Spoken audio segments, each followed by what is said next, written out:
Hi, it's Mark from Training Spark here with a really quick tip to help you provide technical support to learners who use your learning management system.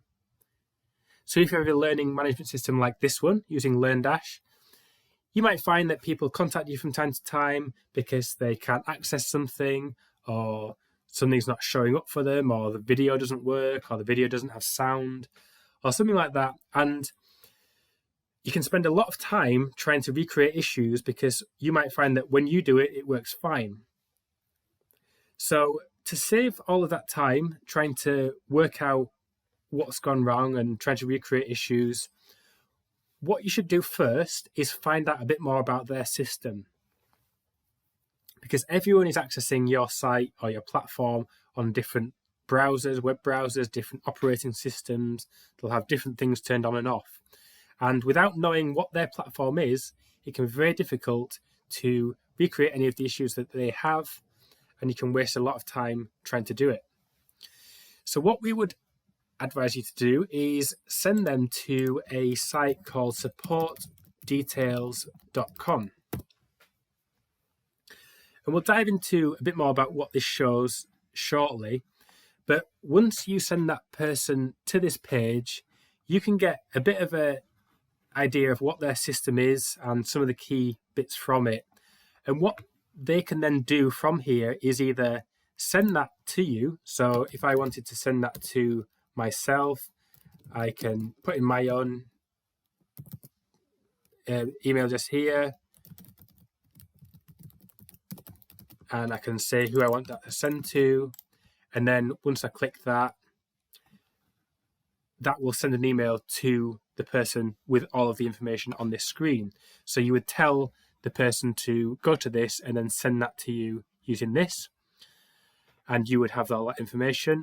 Or alternatively, they can export all of this in the form of a CSV, which is a spreadsheet, or a PDF. So if they click that, they can just download a PDF and potentially send that to you. And that'll just give you a much clearer indication of what they're using and help you to whittle down any potential areas where there might be problems. So let's have a look at some of the things that you see through this. So the first thing you see here is the operating system, and this could be Windows, Mac, Android, something else. So there are lots of different operating systems that you can look at here, and what you might want to watch out for here is potentially old operating systems that are no longer supported. Screen resolution will give you an idea of whether someone is accessing on a big screen, small screen, mobile, something like that, and can give you an idea of what, if someone says something's missing potentially, try it on that screen resolution. You might find that something is out of place or something's not showing up depending on your theme or something like that. So that's worth bearing in mind. Web browser is a key one because there are lots of different web browsers, and you would often find that some people access on web browsers that are very outdated. So you might find people come on with Internet Explorer 10 or Internet Explorer 9 or something like that, and that would be a good clue as to why there would be some issues, because old web browsers aren't able to handle some of the modern technology that you get on sites like LearnDash. So if someone has an old web browser, like an Internet Explorer from way back, then that's a big clue as to where the issue might lie. Web browser size sort of relates to screen resolution, so both of those are quite similar. IP address doesn't really matter.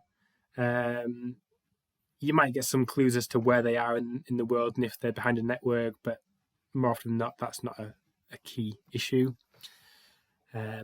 Color depth, again, if someone was having specific problems around certain colors not displaying, then that might be an issue, but most screens are able to handle lots of colors. JavaScript is a big one because without JavaScript, a lot of the elements of particularly a LearnDash course would not work.